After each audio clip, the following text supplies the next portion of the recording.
Never second guess it. I got a God complex. Haters love to hate, but I never.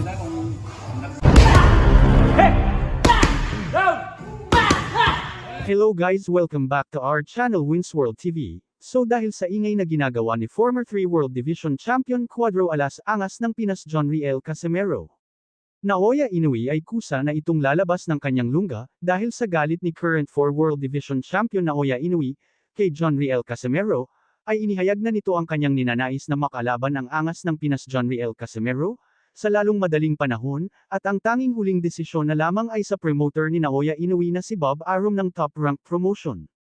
Kapag magtuloy-tuloy ang mga negosasyon ng bawat kampo ay tiyak, may kakasana agad ang labanan Naoya Inoue versus John Riel Casimero sa lalong madaling panahon. At dito na matutoldekan ang mga katanungan kung sino ba talaga ang tunay na halimaw sa ibabaw ng boxing ring. At hindi lang yan, makakakita rin tayo ng talagang bakbakan na labanan sa ibabaw ng boxing ring. Parihas may daladalang galit sa isa't isa. Si John Riel Casimero, nabitbit ang galit sa pagkonsila ng kanyang laban at paghihiganti para sa mga nabiktima na mga Filipino ni Naoya Inoue sa ibabaw ng boxing ring. Si Naoya Inoue naman ay para ipaghiganti rin ang kababayan niya na hapon na nabiktima ng kamao ni John Riel Casimero. Damako naman tayo sa iba pang mga balita.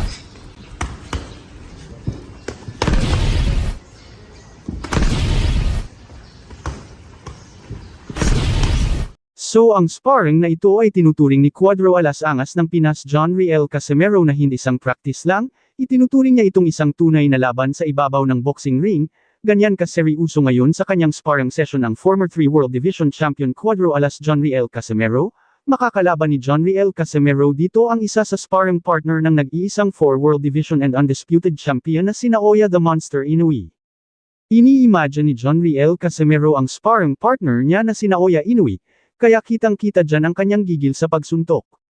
Sa laban na ito ay pinapakita ni John Riel Casimero ang kanyang pinagpag-uran sa loob ng mahigit 3 buwan, ilalabas niya rito ang buong lakas at ang natutunan sa mga nakaraang mga training niya, dahil ang tingin niya rito sa kasparring niya ay si Naoya Inoue. Ayon kay Cuadro Alas Angas ng Pinas John Riel Casimero ay araw-araw daw siya umano nagpo-practice hanggang sa bumagsak ang katawan niya sa pagod. Kaya hindi na nakakapagtaka na doon nanggagaling ang sobrang lakas ng kanyang counter-attack na kapag tumama sa kalaban ay tiyak may paglalagyan ito.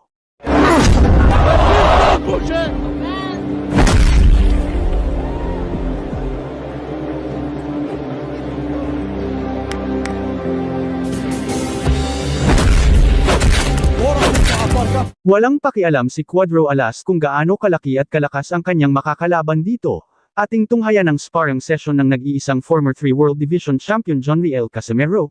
Kayo na po ang humusga kung 100% na handa na siya sa paparating niyang laban kontra Saul Sanchez, na magaganap ngayong buwan ng October 13, 2024 sa bansang Japan.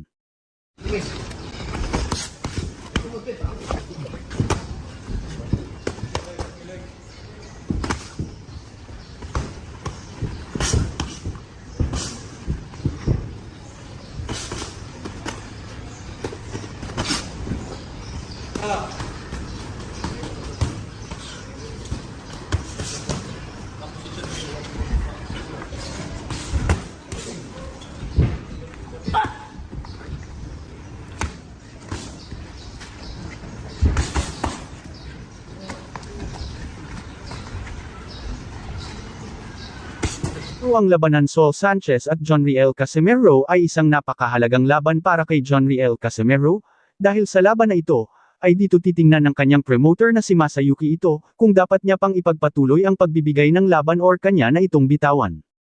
Para kasing nakikita ni Masayuki Ito itong si John Riel Casimero na medyo may kaideran na ito. Ayon kasi kay Masayuki Ito ay gustong-gusto niya talaga maikasa ang labanan ni former 3 World Division Champion John Riel Casimero, kontra sa 4 World Division Champion na si Naoya Inoue. Kaya naglalabas talaga itong si Masayuki Ito ng malaking pondo para sa mga laban na paparating ni Cuadro Alas John Riel Casimero. Kahit na wala itong kinikita sa mga laban ni John Riel Casimero ay patuloy pa rin ang kanyang pagsusuporta dito, dahil malaki ang tiwala niya sa kanyang alaga at malaki rin ang tiwala niya na maikasa niya ang laban sa pagitan ni former 3 World Division Champion Cuadro Alas John Riel Casimero at 4 World Division and Undisputed Champion aka the Japanese Monster na si Naoya Inoue. Sa oras kasi na maikasa ni Masayuki ito ang labanan sa pagitan ni John Riel Casimero kontra Naoya Inoue ay tiyak na limpak-limpak naman ang kanyang makukuhang pera dito. Ngunit ang lahat ay may katapusan, dahil kapag natalo dito si John Riel Casimero kontra Saul Sanchez sa kanilang paparating na laban ay tiyak na lahat ng pinaghihirapan ni Cuadro alas John Riel Casimero ay mawawala kasama na dyan ang kanyang boxing career. Sa oras kasi na magpakita ng mahinang nilalang sa laban niya kontra Saul Sanchez itong si John Riel Casimero ay dito na magdedesisyon si Masayuki ito na itigil at bitawan na si John Riel Casimero bilang alaga niya. Kaya talagang napaka-mahalaga ang paparating na laban ni Cuadro alas John Riel Casimero kontra Saul Sanchez ngayong paparating na October 13, 2024 na magaganap sa bansang Japan. Kaya dapat paghandaan ng maigi ni John Riel Casimero ang laban niya kontra Sanchez, na maging resulta ng magandang pagkapanalo nito. Isa rin sa tinuturing na halimaw ng boxing itong si Saul Sanchez, dahil round 1 lang ang itinagal ng kanyang kalaban, dahil maganda ang estilo nito pagdating sa ibabaw ng boxing ring. At ito marahil ang paghahandaan ni John Riel Casimero. May estilo rin si Saul Sanchez na kayang-kaya niya makipagsabayan ng lakas sa lakas na hindi gaanong napapagod o nahihingal. Dito pa lang ay lamang na si Saul Sanchez kay John Riel Casimero. Dahil si Cuadro alas John Riel Casimero ay tila mabilis mapagod at hingalin. Meron din napakalakas na suntok si Saul Sanchez na kapag ito ay nakatama ay tiyak ito ay ikatutumba ng kanyang kalaban. The left hook is down. Another right hand drops him again. Go down. Again, a combination, and that's it. Foot. That left hook landed right in the chin of O'Quinn. Ngunit hindi rin naman papahuli pagdating sa lakas ng suntok itong si John Riel Casimero. Ngunit dapat paghandaan ni Casimero ang kanyang matinding pagpapalakas ng kanyang stamina. Dahil isang veterano na itong si Saul Sanchez pagdating sa sabayan ng lakas sa lakas. Former 3 World Division Champion, aka Cuadro alas Angas ng Pinas John Riel Casimero, may malaking bonus na agad. Ang paliwanag kung bakit dinagdagan ng mga big-time promoter ang kanyang premyo ay dahil gusto ng mga big-time promoter na pumirma si John Riel Casimero ng kontrata, sa ilalim ng kanilang pamamahala, kaya napakalaking blessing ito para kay John Riel Casimero kapag ito ay matuloy. Dahil mas mapapalawak at mapapadali na ang boxing promotion nito at mapapadali din ang pagkasa ng laban John Riel Casimero kontra dito sa undisputed and 4 World Division Champion na si Naoya Inoue aka the Japanese Monster. Dahil ang mga big-time promoter na ang mag-organize tungkol dito. So usap-usapan at nag-trending na rin ito sa iba't ibang social media platform, kung saan ito ay nagpakita ng latest update ang ating kababayan na si former 3 World Division Champion Cuadro alas Angas ng Pinas, John Riel Casimero. Makikita nga dito ang bato-bato niyang katawan na kitang-kita na sobrang physically fit pagdating sa kanyang katawan, isang buwan bago ang kanyang laban kontra sa former world title challenger, Saul Sanchez na isang napakalakas na boksingero ng bansang Mexico. Drops him. The left hook is down. Another right hand drops him again. Go down. Again, a combination, and that's it. Foot. That left hook landed right in the chin of Sobrang nag-aalala ang mga boxing fans ng ating kababayan na si John Riel Casimero nang maglabas ng litrato na isa na itong bilog na bilog at busog na busog ang tiyan nito. Ngunit sa loob ng 2 buwan ay ito na siya ngayon at may solido na pangangatawan at nasa magandang kondisyon. Ayon kay Cuadro alas Angas ng Pinas, John Riel Casimero, ay talagang nag-e-ensayo talaga siya ng mabuti, kung saan ay tuloy-tuloy ang kanyang pag-ensayo hanggang maabot niya ang tamang timbang, araw-araw din siya umano nag-e-ensayo para panatilihin ang maganda niyang kondisyon. Dahil dyan ay kitang-kita sa kanya ang pagiging porsigido na manalo siya sa laban kontra Saul Sanchez. Gusto kasi ni Cuadro alas John Riel Casimero magpakita ng isang maganda at impresibong laban kontra Saul Sanchez. Dahil kung inyong maalala ang laban niya kontra sa former IBF Super Bantamweight World Champion, Yoshinori Uguni at Rai Akaho ay hindi po naging maganda at impresibo ang naging resulta dito.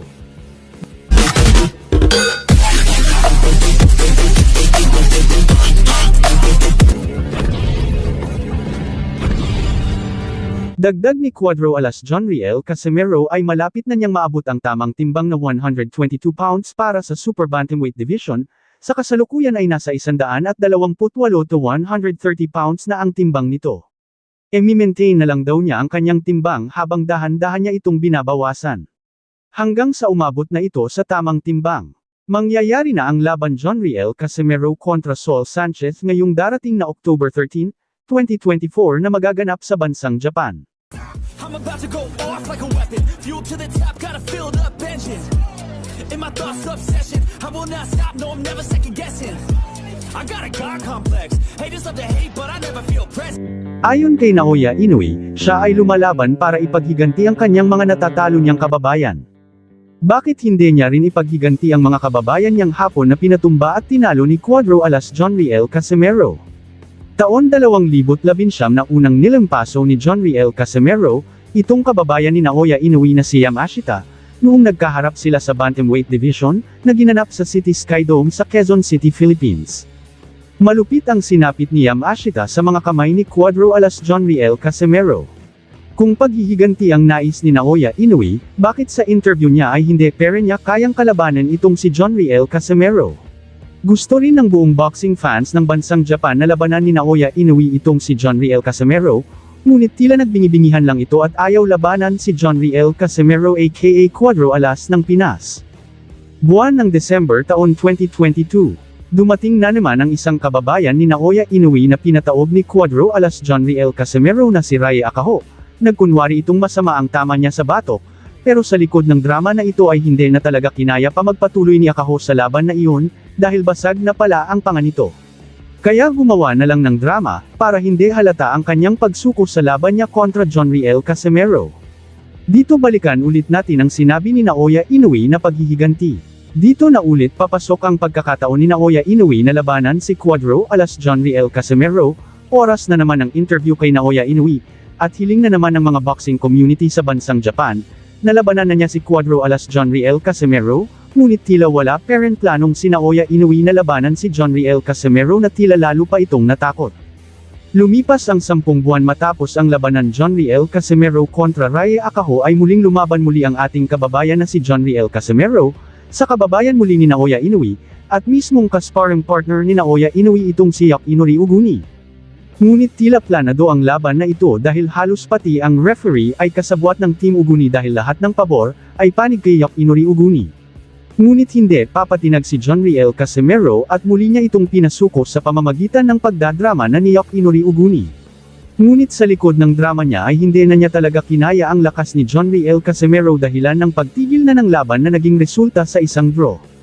At muli, dito mauulit na naman ang pagkakataon ni Naoya Inoue na kalabanan si John Riel Casimero, para ipaghiganti ang kanyang kababayan at sparring partner niya na si Yakinori Uguni.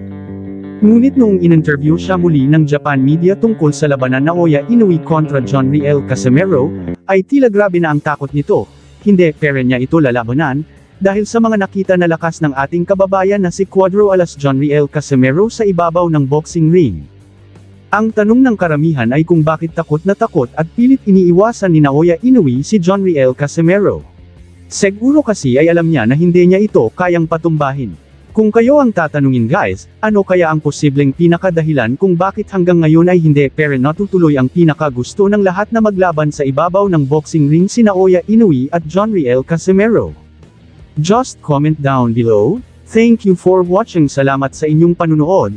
This is Wins World TV saying peace, love and good vibes lang tayo lagi. Okay, alright.